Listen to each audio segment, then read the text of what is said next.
My parents sold my brother and me into foster care to fund a luxury trip to Mexico. Years later, after I received a $120,000 stipend, they reappeared and sued their ungrateful daughter. Hi Reddit. It's me, Tessa, and my parents sold me and my brother like we were used furniture. I was 15 when I learned that sometimes, the people who are supposed to love you the most will throw you away for the right price. Up until that moment, my life wasn't perfect, but at least it was mine. My older brother, Marcus, and I lived with our parents in a small, cluttered apartment in Fairview. The floors creaked, the tap water always tasted a little rusty, and the neighbors fought so loudly we didn't need TV for entertainment. But it was home. We weren't rich, not even close.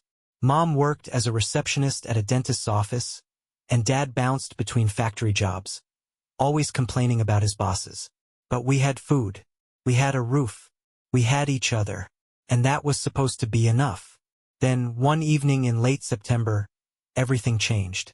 Mom sat us down in the living room, her hands folded in her lap like she was bracing for something. Dad stood behind her, arms crossed. The air felt heavy. Marcus was already tense, his dark eyes flicking between them. He was 17 and he had a sixth sense for when things were about to go south. "We need to talk," Mom said, forcing a smile. I hated that smile. It was the same one she used when she, accidentally, gave away my favorite sweater, or when she promised she'd make it to my school recital and then conveniently forgot. Marcus leaned forward. "Just say it." Mom sighed dramatically. "Your father and we've been struggling financially. It's been really hard to keep up with bills, and we've had to make a difficult decision." My stomach twisted. "What kind of decision?" Dad cleared his throat. "We found a place for you too. Somewhere that can take care of you better than we can right now." I blinked. "What?" Marcus sat bolt upright. "You mean foster care?" Mom nodded quickly, like she was trying to rush through the conversation before we could react. "It's only temporary," she insisted. "Just until we get back on our feet." A thick silence filled the room. My heartbeat pounded in my ears. "Are you serious?" Marcus snapped. "You're dumping us?" "It's not like that," Mom said, her voice taking on that annoyed edge she always got when we didn't immediately agree with her. Marcus let out a sharp, humorless laugh. "It's exactly like that." I turned to Dad, searching his face for any sign of regret. Any sign that this was killing him as much as it was killing me. But he wouldn't even look at us. That was when I knew. This wasn't some impossible decision. They had chosen this. They had chosen to give us away. 2 weeks later, a social worker named Lisa showed up at our apartment. She had kind eyes, but I hated her on sight. She spoke in the kind of overly cheerful voice adults use when they're trying to pretend things aren't as bad as they actually are. "Ready, kids?" she asked, as if she was taking us to summer camp instead of ripping us out of our lives. Neither of us answered. I carried a single duffel bag. Marcus had a backpack slung over his shoulder. That was all we were allowed to take. Mom kissed me on the cheek before we left. Her lips were cold. "We love you," she said. I turned away without answering. Dad didn't say a word. Lisa drove us to a group home in a part of the city I had never been to before. The place smelled like bleach and overcooked spaghetti, and the other kids barely looked up when we walked in. Some were sullen, others loud and aggressive, like stray dogs fighting for scraps. It wasn't home. Marcus stuck close to me, his protective instincts kicking in immediately. He didn't trust anyone. Neither did I. For the first few weeks, I kept waiting for a phone call, for Mom or Dad to check in, to tell us they were working to bring us home. The calls did come at first, but they were short, cold, filled with scripted reassurances that sounded more like lines they were reading off a cue card. Then one day they just stopped calling. I tried not to panic. I told myself they were busy, that they were figuring things out.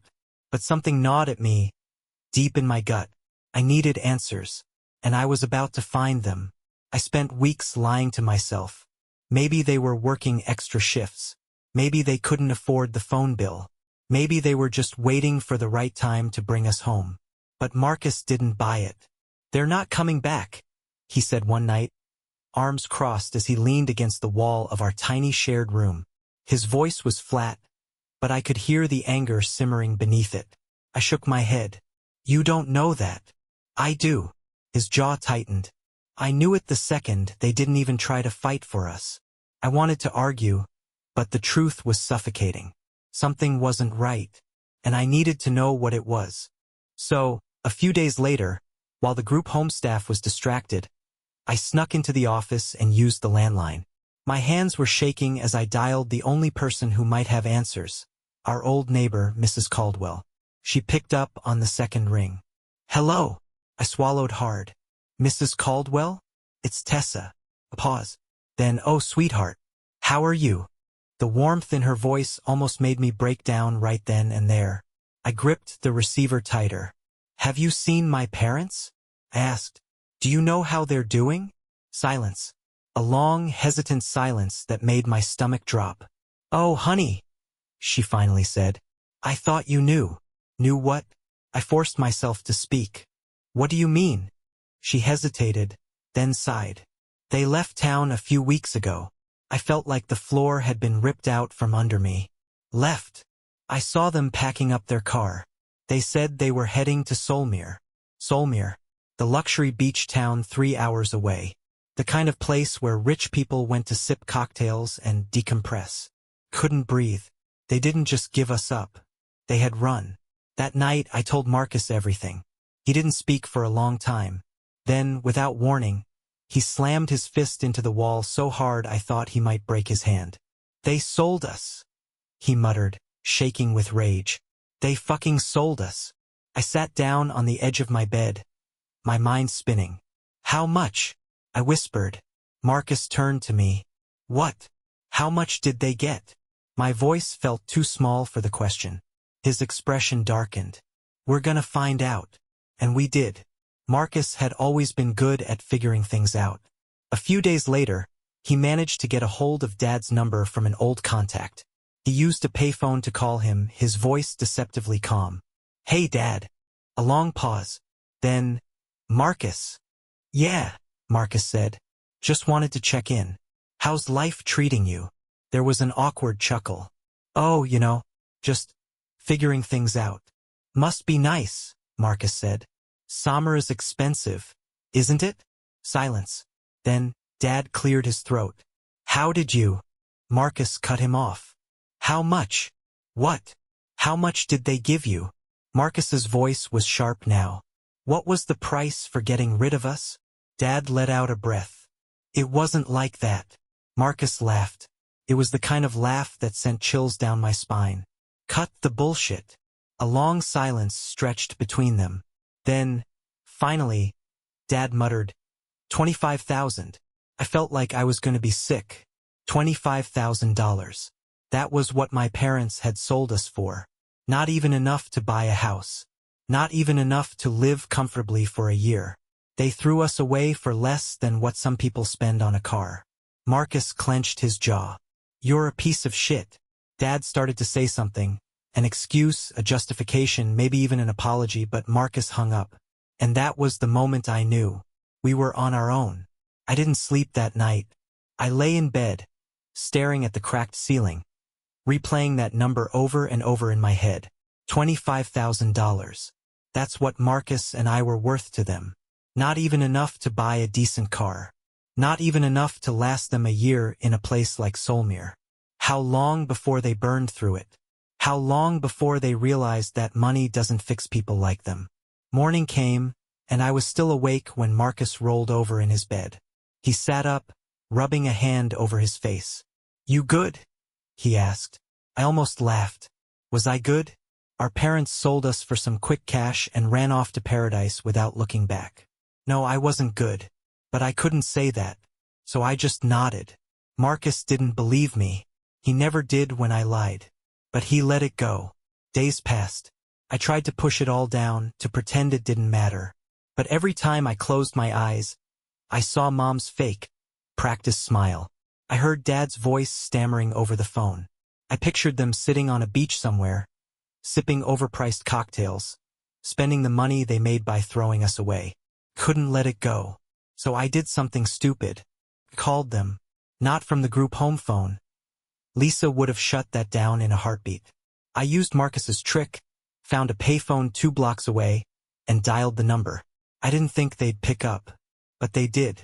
Mom's voice came through, cheerful and relaxed. Hello. For a second I couldn't speak. Tessa? She said, her voice tilting into surprise. Is that you?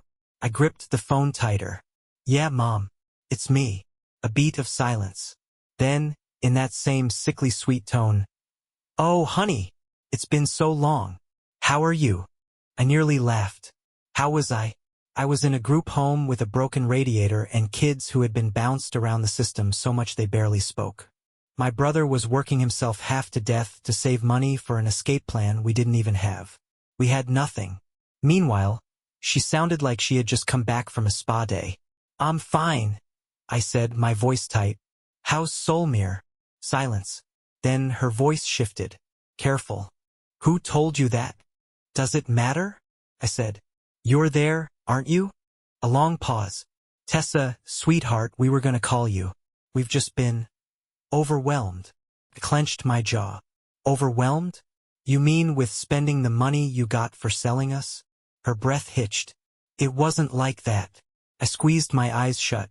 Then tell me what it was like, Mom. Tell me how you took $25,000 and left your kids in foster care while you ran off to a beach town. Her tone sharpened. Don't talk to me like that, Tessa. You don't understand. Oh, I understand just fine. I snapped. My chest was tight, my hands trembling around the receiver. You didn't just abandon us. You sold us. And you didn't even get a good deal. That one must have hit hard. She sucked in a breath. We had no choice, she said, her voice suddenly small. It was either this or losing everything. You already lost everything, I said. You lost us. I expected her to break then, to apologize, to show some hint of regret. But instead, she sighed. You'll understand one day, Tessa. When you're older. And that was it. That was all she had to say. I hung up without another word. When I got back to the group home, Marcus was waiting for me. His arms were crossed, his expression unreadable. You called them. It wasn't a question. I nodded. He let out a slow breath. Did it help? I swallowed hard. No. He nodded like he had expected that. Then, without another word, he reached into his pocket and pulled out a crumpled $50 bill. Here, he said, handing it to me. I frowned. What's this for? He shrugged. Figured you could use something good today. It wasn't much. $50 wouldn't fix anything. But for the first time since I learned the truth, my chest didn't feel quite so tight. I took the money, and I knew, without a doubt, that no matter what happened next, Marcus was the only family I had left, and I wasn't going to lose him, too.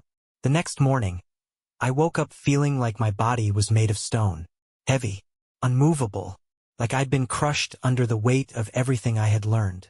My parents had sold us for $25,000, and they weren't sorry. I kept thinking about Mom's voice on the phone, how casual she was, how she sounded like she had moved on. Meanwhile, Marcus and I were still here, in a group home where the walls were thin and the beds felt like they were stuffed with old newspapers, where kids came and went like ghosts, never staying long enough to get attached. I hated it. I wanted out. So did Marcus. But wanting something and actually making it happen were two different things. We had nothing. No savings. No plan. No one to help us. Marcus had started working odd jobs wherever he could. Fixing bikes, helping some of the older kids at the home with homework in exchange for pocket change, even doing small errands for the staff when they were too busy. But we needed real money. And that was when I got an idea. It was risky, probably stupid, but I couldn't stop thinking about the $25,000. That money should have been ours. So I told Marcus my plan. We take it back, I said, sitting across from him at the worn-down cafeteria table. He frowned. What? The money, I whispered. They have to still have some of it, right? We get it back. Marcus leaned back in his chair, arms crossed. And how do you propose we do that, genius? Walk up to them and say, hey, mind giving us our betrayal bonus? I ignored his sarcasm. They feel guilty. I know they do. I could hear it in Mom's voice. We just have to push them. Marcus studied me. You think you can guilt trip them into giving us money? Yes. He exhaled sharply, shaking his head. This is stupid. I clenched my fists. Do you have a better idea? He didn't answer. Because he didn't. I knew Marcus hated the idea. I knew he wanted to tell me it wouldn't work. But I also knew that neither of us could stand another year in this place. So that night, while the other kids were watching some terrible reality show in the common room, I found another payphone and made one last call. Mom picked up again, her voice instantly wary. Tessa, I didn't waste time. You owe us, I said. A sharp inhale. Excuse me? You took $25,000 to get rid of us, I said. You don't even need that money. You're living in Solmere, drinking mojitos, shopping in those fancy little boutiques. You don't need it. Tessa. But we do. My voice was steady, cold. You want to pretend you're still our parents? Then prove it. Give us what we deserve. Silence. For a second, I thought she had hung up. Then, finally, she spoke. How much? I swallowed hard. 10,000. I could hear the way she sucked in her breath, like the number physically pained her. Tessa, that's less than half of what you made selling us. She didn't respond. I pressed harder. If you don't, I said, voice lowering, we tell people. We tell the courts, the group home staff, the people at Dad's old factory job. How do you think that'll go over? How do you think people will react when they find out you took a payout to abandon your own kids? Mom's breath hitched. You wouldn't. I let the silence stretch. Let her imagine it. Because she knew deep down that I absolutely would. Then, in the softest, weakest voice I'd ever heard from her, I need time. I nodded to myself. You have 1 week. And then I hung up. When I turned around, Marcus was standing a few feet away, arms crossed, expression unreadable. What the hell did you just do? He asked. I squared my shoulders. I'm getting our money back. His jaw tightened. You think she's actually gonna send it? I didn't know. I hoped. But if she didn't, well, I had other ideas. The second I hung up that phone, I felt it. The rush. The risk. The fact that I had just blackmailed my own mother. Marcus stared at me like I had lost my mind. You're out of your damn mind, Tessa. Maybe, I admitted, slipping my hands into my hoodie pocket to hide how badly they were shaking. But I'm right. He let out a short, humorless laugh. You really think she's gonna send you 10 grand? I don't think she wants people to know what she did, I said. And she knows I'm not bluffing. Marcus shook his head and rubbed his temple like this whole conversation was physically hurting him. What if she calls our bluff? What if she doesn't care? I swallowed the lump in my throat. Then we make her care. I was bluffing. I didn't actually have a backup plan if she ignored me. But Marcus didn't need to know that. We had 1 week. And every day, I checked the group home's mail, my stomach twisting into knots when I found nothing. Marcus didn't say, I told you so. He didn't have to. By day 6, I was losing my mind. Every time the phone rang, my heart jumped into my throat. Every time Lisa, the group home director, called me into her office, I thought maybe there was a letter, package, something, nothing. I started doubting myself. What if Marcus was right? What if they had taken the money and really moved on? What if they had burned through it already? What if this whole thing was just some desperate, stupid fantasy? Then, on day 7, it happened. Marcus and I were eating dinner. If you could call rubbery meatloaf and overcooked green beans dinner. When Lisa walked in, a thick white envelope in her hands. She looked around, scanning the room. Tessa, I froze. She waved the envelope. This came for you. The room went silent. Nobody in this place ever got mail. Slowly, I got up and walked over, every step feeling like I was moving through cement. Lisa handed it to me, her eyes squinting in suspicion. Something I should know? She asked. I shook my head. No. She didn't believe me, but she didn't push. I walked out of the cafeteria without looking back. Marcus was right behind me. We ducked into our shared room.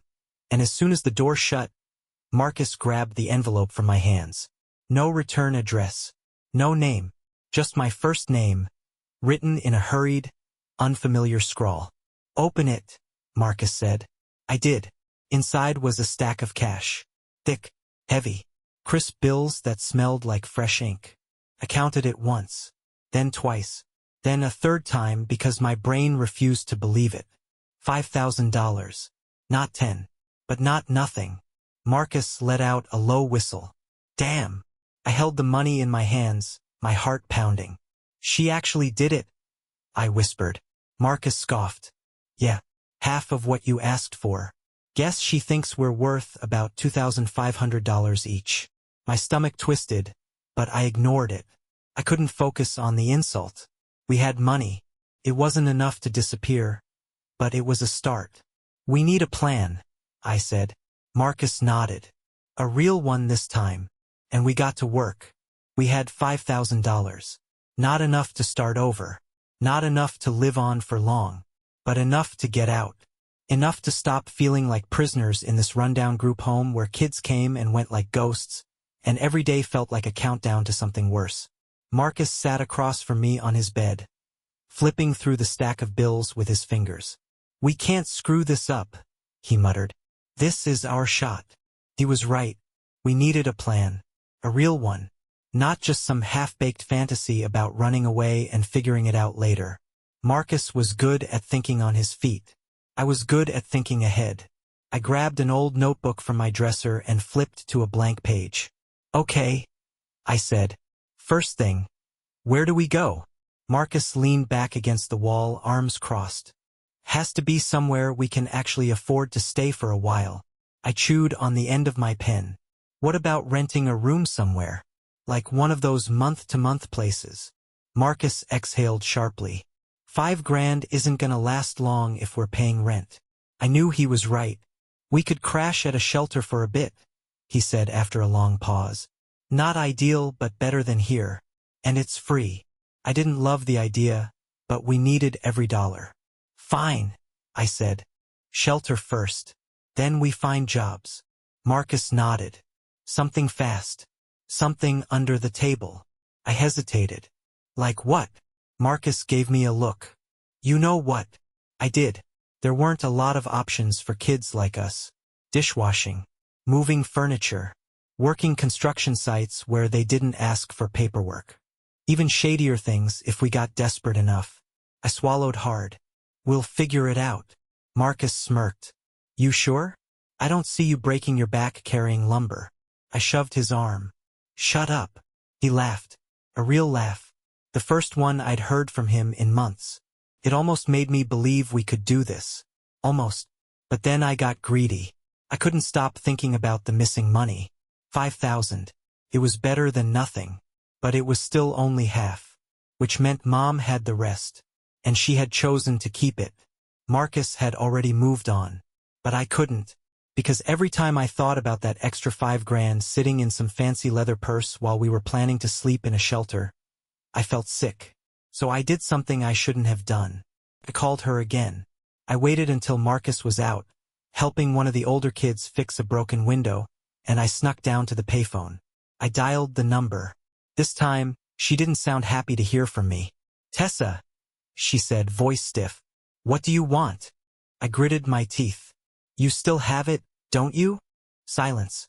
Then, "I sent you more than enough." I clenched my fist around the phone cord. "No, you didn't. You still owe us." Mom sighed. "Tessa, I'm not doing this with you." "You are," I snapped. "Because you think you can just buy us off with half the money and keep the rest for yourself? That's not how this works." Her voice sharpened. "Watch how you speak to me." "No," I said, my voice shaking. "I'm done watching my mouth. You owe us. And I swear to God, if you don't send the rest, I will make sure everyone knows exactly what you did." Another silence. This one longer. Then, in a voice so cold it sent a chill down my spine, she said, "You don't know who you're messing with, Tessa." And she hung up. I stood there, gripping the phone, my heart pounding. For the first time, a thought crossed my mind that I hadn't considered before. Maybe I wasn't the one in control. Maybe I had pushed too far. I stood there, gripping the payphone so tight my knuckles turned white. I had expected anger, guilt, maybe even desperation. But what I hadn't expected was that cold, flat warning. You don't know who you're messing with, Tessa. I replayed the words over and over in my head, trying to convince myself she was bluffing. But the way she had said it, the way her voice had dropped into something dark and unfamiliar, it made my stomach twist. I had pushed too far, and now I had to figure out what that meant. I walked back to the group home, my mind racing. Marcus was in our room, stuffing clothes into his backpack. He looked up the second I walked in. "Where were you?" he asked. I hesitated. "Nowhere." Marcus narrowed his eyes. "Try again." I shifted on my feet. "I called her." His entire body tensed. "You did what?" I swallowed. "I wanted the rest of the money." Marcus ran a hand over his face, exhaling hard. "Jesus, Tessa. What the hell were you thinking?" I wasn't sure anymore. She said something weird, I admitted. Before she hung up, she told me I didn't know who I was messing with. Marcus stilled. "She said that." I nodded. For the first time since all of this started, I saw something flash in Marcus's eyes that I had never seen before. Not anger, not frustration, something close to fear. He turned away, shoving a hand through his hair. "Shit." My heart pounded. "Marcus, what aren't you telling me?" He didn't answer right away. Then, slowly, he sat down on the edge of his bed and looked at me. "You remember how Dad was always talking about getting into business with some guy?" I frowned. "Yeah. Some investment thing, right?" Marcus nodded. "Right. Only it wasn't an investment. It was a loan." I stared at him. "A loan from who?" Marcus hesitated. "A guy named Victor Laskin." The name meant nothing to me, but the way Marcus said it, the way his voice dropped just a little, it made my skin prickle. "Who the hell is Victor Laskin?" I asked. Marcus rubbed his temples. "I don't know all the details, but I know he's not the kind of guy you screw over. And I think..." He hesitated. "I think Dad did." I felt like the air had been sucked out of the room. "You think the $25,000 came from him?" I whispered. Marcus looked at me, his face grim. "I think Mom and Dad weren't just running away from us, Tessa. I think they were running from him." My entire body went cold. I thought we had been abandoned for money. But now I wasn't so sure. Because what if we hadn't just been sold? What if we had been left behind as a distraction? I felt like I couldn't breathe. For weeks, I had been telling myself the same story. Mom and Dad sold us for $25,000. They took the money, ran off to Solmir, and left Marcus and me to rot. It was simple, cruel, but at least it made sense. But if what Marcus was saying was true, if that money wasn't just some payoff but a loan from a guy they screwed over, then maybe they hadn't left just because they wanted to. Maybe they had left because they were running for their lives. I sank onto the bed, my heart pounding. "Marcus, why didn't you tell me this before?" He leaned forward, elbows on his knees. "Because I wasn't sure." His jaw tightened. "Dad never talked about it around you. But I heard things. He owed money to people. Bad people." I swallowed hard. "How bad?" Marcus hesitated. "Bad enough that when I asked him about it once, he told me to never bring it up again." A chill ran down my spine. For the first time, I thought about the last time we had seen Dad. How he had refused to look us in the eye. How he had barely said a word while Mom handled the whole thing. I had thought it was guilt. But now I wasn't so sure. Now I wondered if it was fear. Marcus let out a slow breath. "Look, we were gonna leave anyway. But now we really need to go." I nodded. "Yeah." But my mind was racing. I had called Mom. I had threatened her. And if she really was scared of Victor Laskin, who else had she told about that call? I got my answer the next day. Started with a phone call. Not to me. To Lisa. I was in the common room, half listening to some of the other kids argue over what to watch on TV, when Lisa's voice drifted down the hallway. She was at the front desk, phone pressed to her ear. "I'm sorry, but we can't release information about our residents." she said. Her voice clipped. My stomach dropped. I sat up, heart racing. Lisa paused, then sighed. Yes, I understand your concern. But if you're a family member, I suggest you go through the proper. She stopped suddenly. Her posture changed. She went rigid. Then, in a much lower, tighter voice, she said, Excuse me? Are you threatening me? My blood ran cold. Lisa listened for another second, then set her jaw. Sir, if you continue this behavior, I'll have no choice but to involve the police. My hands clenched into fists. Whoever was on the other end of that call wasn't Mom. It wasn't Dad. I already knew.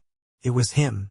Lisa hung up a few seconds later, muttering under her breath, then stormed off to her office.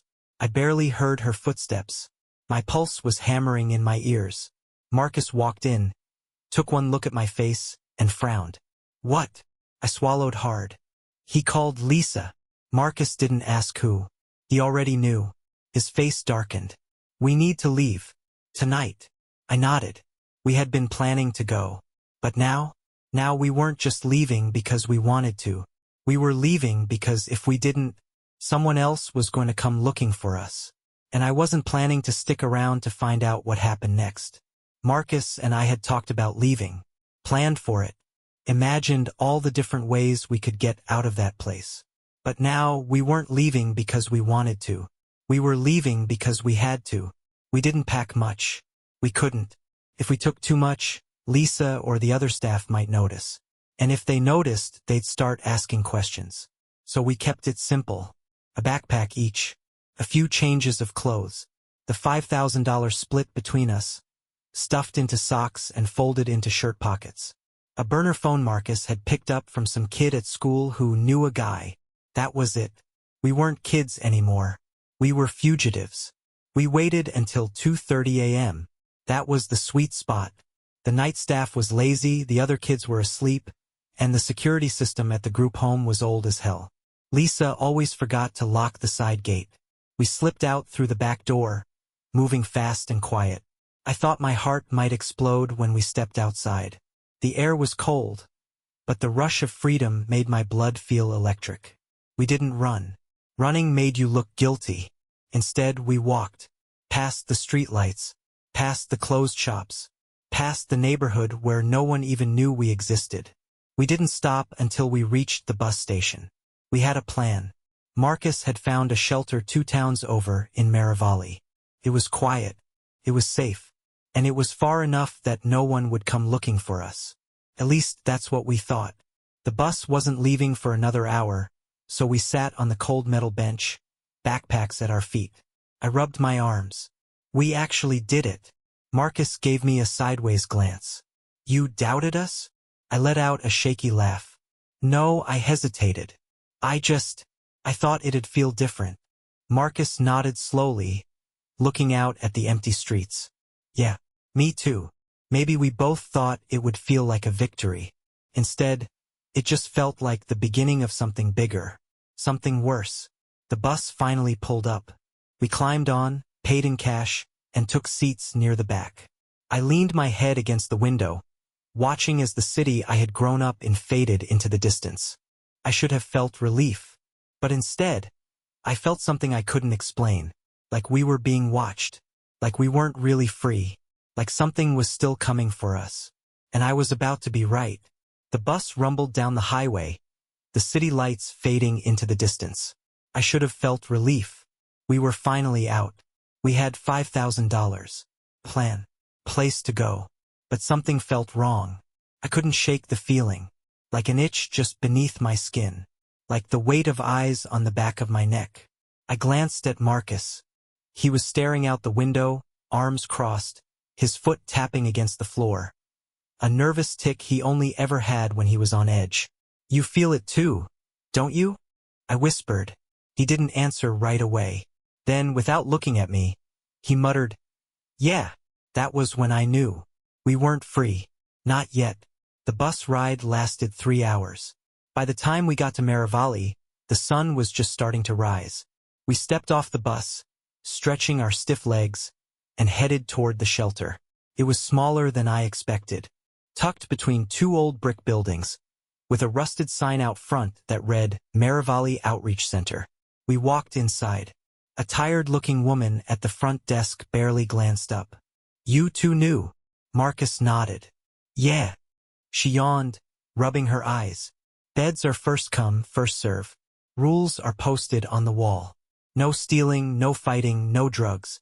You break the rules, you're out." "Got it. Got it," I said. She waved us through. We had done it. We were safe. But safe didn't last long. It happened 2 days later. Marcus and I had been keeping our heads down, trying to figure out our next move. He was looking for under-the-table work. I was trying to stretch our $5,000 as long as possible. Then, one afternoon, Marcus walked into the shelter looking pale. I sat up immediately. "What?" He hesitated, then said, "We need to leave. Now." My stomach dropped. "Marcus!" He grabbed my arm, pulling me toward the back exit. "No time. Just move." We slipped out the alleyway, my heart pounding. "Tell me what's going on," I demanded. Marcus exhaled sharply. "There was a guy at the diner. Kept looking at me. He was on the phone, and when I walked past him, I heard him say my name." I froze. "No," I whispered. "That's not." He could have been talking about something else. Marcus shook his head. "Tessa, he described me. Exactly." The air felt like it had turned to ice. "How did they find us?"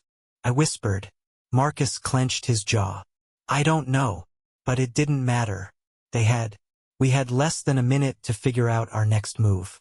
And that was when I saw it. A black car, slowly rolling past the shelter's front entrance. The driver didn't even look at the building.